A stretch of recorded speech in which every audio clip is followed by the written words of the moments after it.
श्री राम भद्राय नमः। श्री सीतारामाय नमः।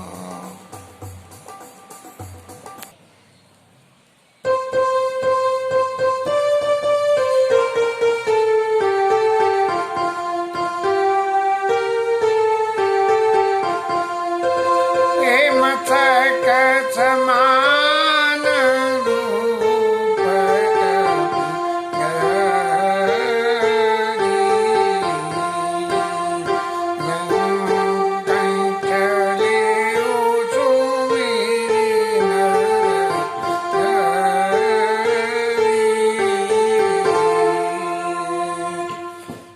ये सोसा मैया से जो के सामने जाने से, परीक्षा देने से जो शिक्षा मिली, मच्छर के समान रूप रखे हनुमान जी महाराज सीधे सीधे चल दिए और नाम लंकिनी एक निश्चरी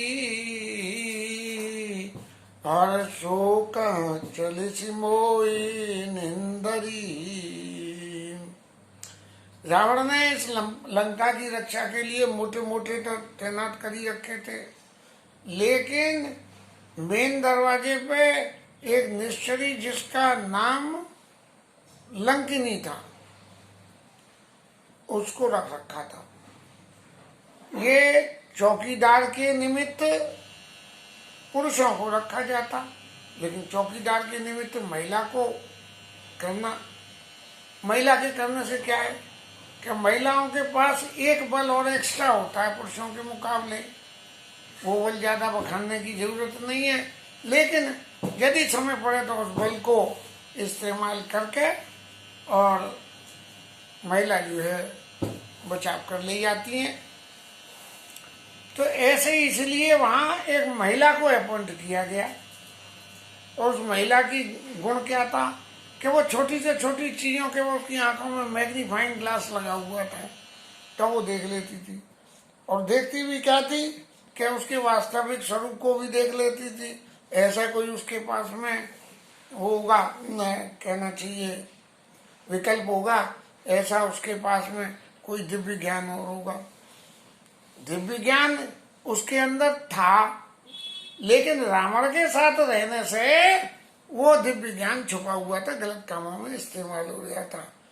जैसे कि अब तक ये अनिल कुमार इधर उधर की अलाय वलाय करते थे, लेकिन जी हनुमान जी और राम जी का संग मिलने से ये राम कथा को कहने में जो समय गुजार रहे हैं, कम से कम जीवन का ये समय तो सदुपयोग हो ही रहा है। बाकी तो घर गृहस्थी तेरा ना मेरा झूठा झमेला, ये संसार की तो प्रक्रिया ही यही है कि जो अपना नहीं है वो अपना है और जो अपना नहीं है वो अपना नहीं है। जो अपना है वो अपना, उसको मानने को ये विद्या बुद्धि तैयार नहीं है, और जो अपना नहीं है उसे मानने को विद्या बुद्धि हमेशा तैयार है, जिमेरा जिमेरा जिमेरा। ऐसे ही लंकिनी की जो बुद्धि थी, उसकी बुद्धि में भी प्रज्ञा में एक बुद्धि और अंदर रखी थी, लेकिन रावण के संग होने की वजह से उसकी बुद्धि में कुछ ऐसा था कि उसको वो जो सत्य बुद्धि थी वो नहीं दिखती थी। लेकिन उसने नाम लंकिनी एक निश्चरी शोका चले सी मोई निंदरी।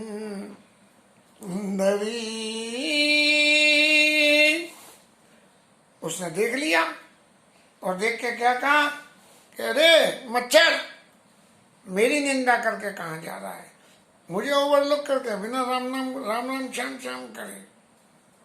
अब हनुमान जी महाराज ने कही कि मेरे इतने छोटे रूप को पहचान गई तो ये कुछ और भी जानती होगी अब तो, और अब इससे बच के निकलना है तो क्या करें,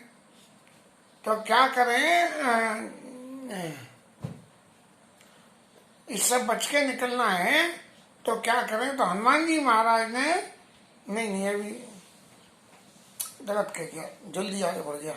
नाम लंकिनी एक निश्चरी सो कहाँ चले सी मोई निंदरी।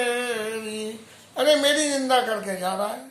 और फिर लंकिनी ने क्या कहा जाने सिनाई मरम सठ मोरा, मोर आहार जहाँ लगी चोरा। अरे मच्छर, तू मुझे जानता नहीं है कि मेरा मरम क्या है?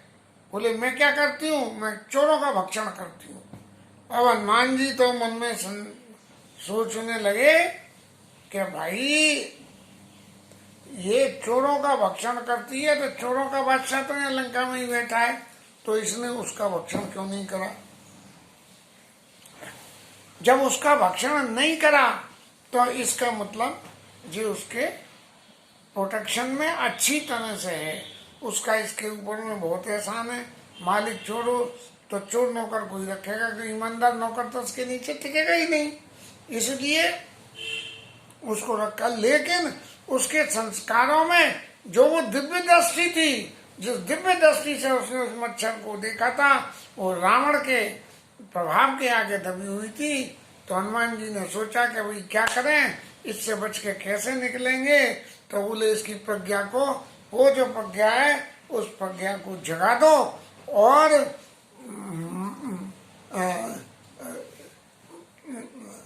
मार अच्छे अच्छे भूतों को भगा देती है। आदमी कितना भी हो, कैसा भी हो, जब मार पड़ती है तो धैर्य होती है ना, तो धैर्य में सब उगल जाता है, जैसे पुलिस करती है। तो मुट्ठी का एक महाकवि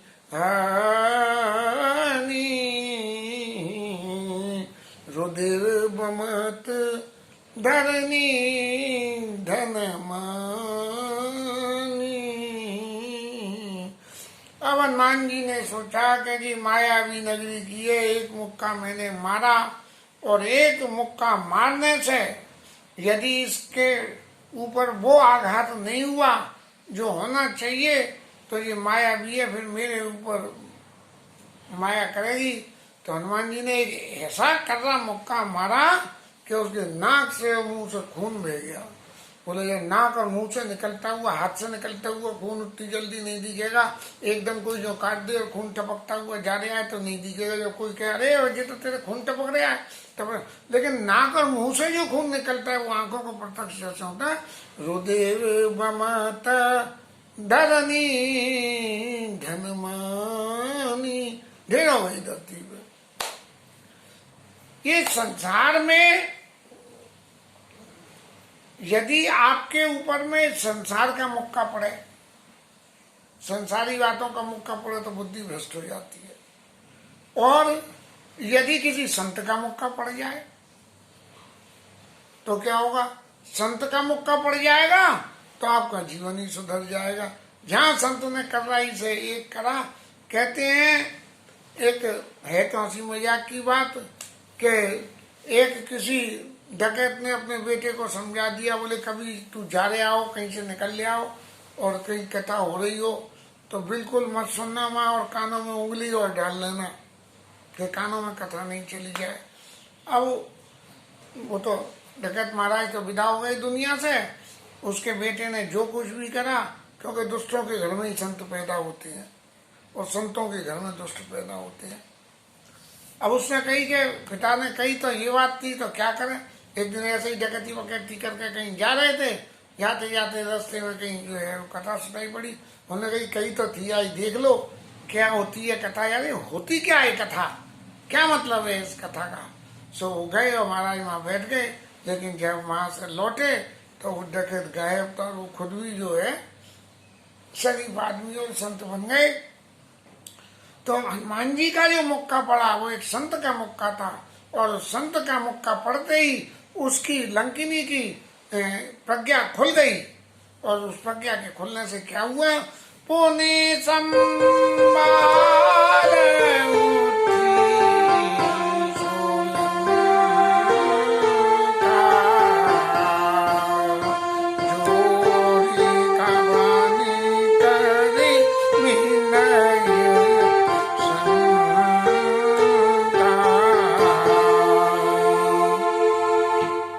लंकिनी महाराज जो है जब खून मुंह से निकल गया और खून निकल के जब देखा और तुमने कही अरे भाई ये तो काम बड़ा गड़बड़ हो गया, क्या हुआ, लेकिन संभाल के जैसे ही वही मुक्का, लेकिन जो हनुमान जी संत का मुक्का पड़ा था उससे जो प्रज्ञा जागृत हुई सोई उसने क्या करा कि जोरे पानी हाथ जोड़ लिए करी विनय से शंका, बड़ी शंका से कि मैं तो बहुत जो दुष्ट हूँ महाराज, और उनसे विनय करने लगी।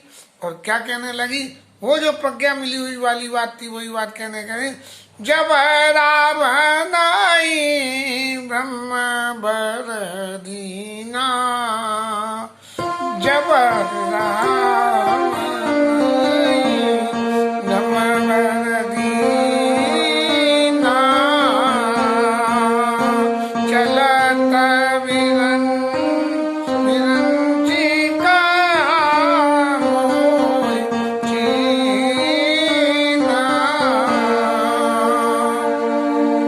वो जो प्रज्ञा थी उस प्रज्ञा में वो जो पुरानी बात याद आ गई कि जब रावण को भगवान ने वरदान दिया था। इसका मतलब ये है कि रावण जब तपस्या करने गए थे उस वक्त ये लंकिनी भी उनके संग थी, और जब ये लंकिनी उनके संग थी तो इसने भी निश्चित रूप से जब रावण सत्कर्म में जो है नमः शिवाय कर रहा होगा तो इसके कानों में वो नमः शिवाय मंत्र गया होगा, और उस नमः शिवाय मंत्र के जाने से ये लंकिनी भी पवित्र हो गई। और पवित्र होने से ब्रह्मा जी ने क्या कहा उनसे, विकल हो सते कपि के मारे। अरे लंकिनी सुन, जब एक बंदा तेरे को मारे ना और तुझे लगे कि मरे अब तो, तब जाने सी निशिचर संगारे। देख तेने खुद में तो शंकर जी के नाम का जप करा नहीं करा, लेकिन तेरे कानों में तो शंकर जी के ओम नमः शिवाय, शंकर जी के मंत्र कितने गए होंगे, इसलिए तू पवित्र हो गई है। तो मैं पवित्रता की बात तेरे से कह देता हूँ कि जब बंदर के मारे से तू विकल हो जाए तब समझ लियो के तब जाने से संगारे के सब राक्षस मर जाएंगे, सब राक्षस समझ कहते हैं। क्यों कि लंकिनी के सामने ही तो रावण ने वरदान मांगा, हम काहू के मरई न मारे और वानर मनुज जात दुई बारे, इन दो को छोड़ के हम किसी के मरे हुए नहीं मरे। लंकिनी ने सुना था तो ब्रह्मा जी ने कह दी कि जब बंदर के मारे मरे तेरे ऊपर विकल हो जाए तब तू समझना कि राक्षसों के समय का अंत आ गया। और तात मोरती पुण्य बहुता, तात मोरती पुण्य बहुता, देखे नयन राम कर दूता, देखे नयन राम कर दूता। जरा देखिए तो सही, मंत्र तो जप रहा था कोई और कान में पड़ा किसी के, और ठाकुर जी के भगत का एक धक्का लग गया, तो धक्का लगते ही उसकी प्रज्ञा ये खुल के बोली कि मेरा तो बड़ा पुण्य है। देख और देखे नयन राम कर दूता, भगवान राम के दूत के मैंने दर्शन कर लिए। उसे ये पता लग गई कि मच्छर महाराज भगवान राम के दूत हैं। कैसे पता लग गई, वो जो प्रज्ञा चोरों को पकड़ने के लिए इस्तेमाल कर रही थी, जब उस प्रज्ञा नहीं जब जागृत हो गई वो प्रज्ञा, तब जो है उसको ये पता लगा कि ये भगवान राम के दूत हैं।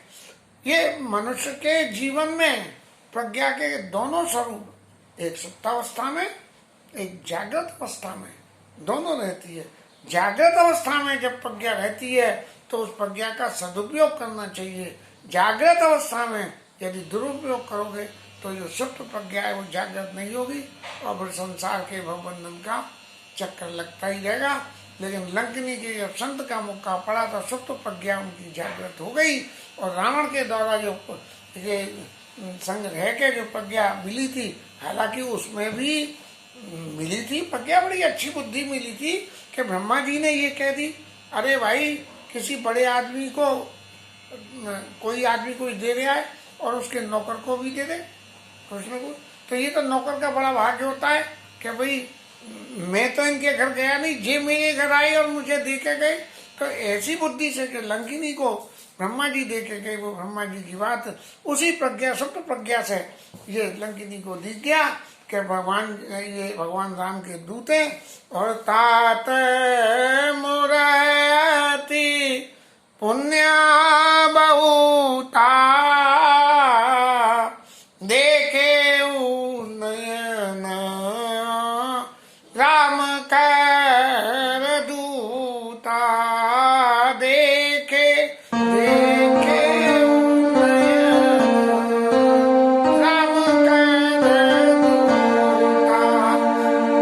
महाराज मेरा बड़ा पुण्य है कि मैंने जो है भगवान राम के दूत को देखा और फिर क्या कहा, तात स्वर्ग अपवर्ग सुख। पूरी की पूरी बुद्धि जागृत हो गई कि स्वर्ग और दूसरे जो कोई भी वर्ग है, स्वर्ग नरक कोई भी किसी तरह का कोई गुण वाला वर्ग है तो धरिय तुला एक अंग और तूल ताई सकल मिली, जो सुख लब सत्संग। जो सत्संग के बहाने जो सुख मिलता है वो जो है किसी भी तरह में धर के तोल लेना, किसी भी सुख को कर लेना, वो सुख जो है नहीं मिलता। अब पड़ा तो उसकी नाक पे मुक्का है और कह रही है भैया सत्संग हुआ, तो जी कैसा सत्संग है, लेकिन सत्संग वही है जो जीवन को पलटती है। सत्संग ये नहीं है क्या गए भैया क्या हुआ, कथा तो बहुत बढ़िया हुई थी। एक प्रसंग आता है, एक समय में जन्माष्टमी के ऊपर डोंगरे जी महाराज ने मथुरा में श्रीमद् भागवत कह रहे थे, भाऊ जी के ऊपर विशेष कृपा थी। हम भी गए कथा सुनने, जब लौट के आए तो उसने इधर उधर उन सज्जन ने सुनी होगी लोगों से कथा, जब गुजराती में ही बोलते थे महाराज, हिंदी नहीं बोलते थे, तो हम थोड़ी घड़ी गुजराती समझते थे, बहुत ज़्यादा तो नहीं समझते थे क्योंकि गुजरातियों से व्यापार होता था। तो वो सज्जन ने सुनी होगी कि भाई इतनी भीड़ इतनी जे गए, और जाके क्या हुआ कि उन्होंने कथा सुनी और नीचे जो जिनके साथ आए थे उनसे कह रहे थे कि महाराज कथा तो बहुत बढ़िया कहते हैं, पर एक बड़ी बात है कि सब काम में जो है 6 लगा देते हैं। अरे 6 लगाने का क्या मतलब है भाई, गुजराती में 6 और हिंदी में है एक ही बात है, तो 6 लगा। तो उसने कथा क्या सुनी, उसने कथा नहीं सुनी, लेकिन वक्ता के साथ जो तारतम्य जुड़ा कथा में बैठ के उससे जो उसकी तीसरी प्रज्ञा जागृत हो गई कि ये भागवत कथा तो कोई ना कोई पुण्य की चीज है। हालांकि खाक भी उसकी समझ में नहीं आई कि 6 लगा देते हैं इसका क्या मतलब है, उसके खाक भी समझ में नहीं आई। तो ये जो संतों का संग होता है ये जीवन का ऐसा परिवर्तन करता है। तभी लंकिनी ने कहा कि तात मोरत पुण्य बहुता देख उन्हें राम का दूता, तात स्वर्ग अपवर्ग सुख धरिय तुला एक अंग और तूल न ताई सकल मिली, जो सुख लव सत्संग। तो महाराज ये हनुमान जी महाराज आपके मुक्के ने भी मेरे लिए सत्संग का काम कर दिया। और फिर आगे कहने लगी, प्रवसी नगरा की जय सब काजा, प्रवसी नगरा की जय सब काजा, हृदय राखी को चला राजा, हृदय राखी को चला राजा। हृदय में कौशलपुर भगवान के राजा महाराज रामचंद्र जी का ध्यान करके आप नगर में प्रवेश करिए, सूर्य काज करिए।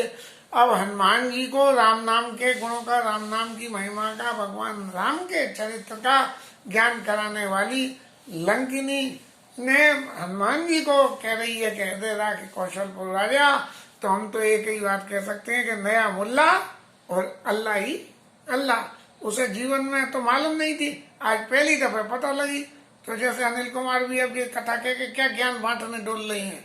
अनिल कुमार को क्या तजुर्बा है कथा कहने का और क्या है, लेकिन संतों के संग से जो जीवन में अब तक कभी भी कथा सुनने को मिली, ये उसी कथा का प्रभाव समझ में आ रहा है कि ये कथा इस जिह्वा से ये कथा उच्चारण हो पा रही है। बाकी कहने वाले तो ठाकुर जी हैं। और गरल सुनारी कराई निताई, गरल सुनारी कराई निताई, गोपद सिंधु नल शीतलाई। सारे विपरीत काम भी जो है सारे गलत काम भी सिद्ध हो जाते हैं। कौन है? गरुड़ सुमेर रेणु समताही, और राम कृपा करी चितवा जाई। उसके सारे विपरीत कर्म भी शुद्ध हो जाते हैं यदि भगवान राम कृपा करके उसके ऊपर अपनी कृपा दृष्टि डाल दे। हनुमान जी महाराज, राम जी ने कृपा दृष्टि डाली, उनकी ढली हुई कृपा दृष्टि से आपने मेरे को मुक्का मारा और मेरी प्रज्ञा जागृत हो गई। और अब हनुमान जी महाराज उन लंकेश्वरी महारानी को हाथ जोड़ के और विदा करके चल दिए। संत का फर्ज सबसे बड़ा एक ही है, कोई भला करे चाहे कोई बुरा करे, वो अपनी नीति से ही चलते हैं और अपनी नीति से सत्कार की प्रवृत्ति को कभी नहीं छोड़ते हैं। हनुमान जी महाराज लंकिनी को मुक्का मार के और हनुमान जी महाराज बढ़ते चले। अब अति लघु रूपा, जब मुक्का मारा और मारने के बाद उन्होंने कही तो हनुमान जी प्रत्यक्ष प्रकट हो गए। जब प्रत्यक्ष प्रकट हो गए, जब तो उसने समझा कि देखो नैन राम कर दूता, प्रज्ञा जगी और हनुमान जी के बड़ा स्वरूप देख के पता लगने लगी कि ये तो भगवान राम के दूत है। अब अति लघु रूप डरे माना, अभी तक तो वो मच्छर स्वरूप था और मच्छर स्वरूप से भी अभी क्या अति लघु रूप, उससे भी और छोटे हो गए। हनुमान जी महाराज मंदिर मंदिर प्रति कर शोधा, उन्होंने कही कि महाराज मच्छरों के चलाता था तो एक मिल गई, उसने पकड़ लिया। तो बोले क्या करो, अब उससे भी और छोटा रूप धर के चलो। और मंदिर मंदिर घूमते घूमते डोले चारों तरफ और देखे जहाँ ता अगणित जोधा, कैसे कैसे मोटे मोटे पहलवानों के दर्शन हुए। गया ओ दशानना मंदिर माही, अति विचित्र कही जात सुनाई। शयन किए दे कपिते और मंदिर मौन दीक वही दे, मंदिर मौन नदी के वही दे। इतना छोटा रूप धर के और रावण महाराज के भवन में घुस गए भीतर और देखा कि रावण महाराज सो रहे हैं। अब एक कल्पना करें कि हनुमान जी महाराज ने अति लघु रूप मच्छर से भी छोटा, और कहते हैं कि रावण का शरीर इतना बड़ा था कि मुख नासिका श्रवण की वाटा निकट निकट पड़ाई भालू को बिठाता, उसके नाक और मुंह में से ही बंदर जो है निकलने लगते थे। और इतना बड़ा था कि बंदरों को बगल में भी दबा लेता था। ऐसी बड़ी बड़ी स्थिति ये राक्षसों के संग में थी। हालांकि ये विवरण जो है कुंभकर्ण के संग लागू होता है रामायण में तो, लेकिन ये स्थिति के रावण को के सिरों को जब बंदरों ने चढ़ के और कुरेदा है ऊपर से, तो उसमें से खून निकला है। तो ये कहते हैं वो खून है निसर पराई जन कज्जल गिरु गेरू पना रही। काजल के पहाड़ में से ऐसा काला था और गेरू के जो है पनारे भेदे। ऐसे रावण इतने बड़े सिर थे और इतना कितना खून निकल लिया हुआ कि जन कज्जल गिर गेरू पनारे हो रहे थे। तो ऐसे जो है उस रावण की नाक से इतनी जोर की सांस निकल रही होगी कि हनुमान जी जैसे मच्छर तोड़ जाएंगे। लेकिन ये हनुमान जी राम भगत जब राम जी को हृदय में रख के गए हैं तो सब काम राम कृपा कर चितवा जाई। बस जिसने भगवान राम ने जिसको कृपा करके देख लिया उसके तो सारी विपरीत परिस्थितियां भी विपरीत की जगह अनुकूल हो जाती हैं। और भवनाए का पुनि देखी सुहावा हर मंदिर भिन्न बनावा। एक दूसरा भवन दिखा जिसमें मंदिर था, हर मंदिर तहाँ भिन्न। घर सबरा एक तरफ था और मंदिर एक तरफ था। ये क्या कहें ठाकुर जी की इस कृपा को कि हमने अपने बेडरूम में महाराज बिठा लिए थे और हमें चैन न पड़े, सोचते रहे कि क्या करें क्या नहीं करें। तो आखिर एक दिन हमने सरेंडर कर दिया कि महाराज हमारी बुद्धि तो काम दे नहीं रही कि इस इतने बड़े घर में आपको हम कहाँ बिठाएं, और ये मर्यादा के प्रतिकूल है कि बैडमिंटन वो बेडरूम में ठाकुर जी को बिठाएं एक कोने में ले जाके। जैसे ही हमने सरेंडर करा सोई ठाकुर जी और हमने कही कि महाराज अब इतनी बड़ी कोठी में आप जो है 300 गज की कोठी में जो जगह आपको अच्छी लगे वो देख लो और हमारी बुद्धि फिर देना, हम बिठा देंगे। झट बेडरूम के बराबर वाले कमरे में अक्कल आ गई और खाली करके पूरे कमरे को मंदिर बना दिया।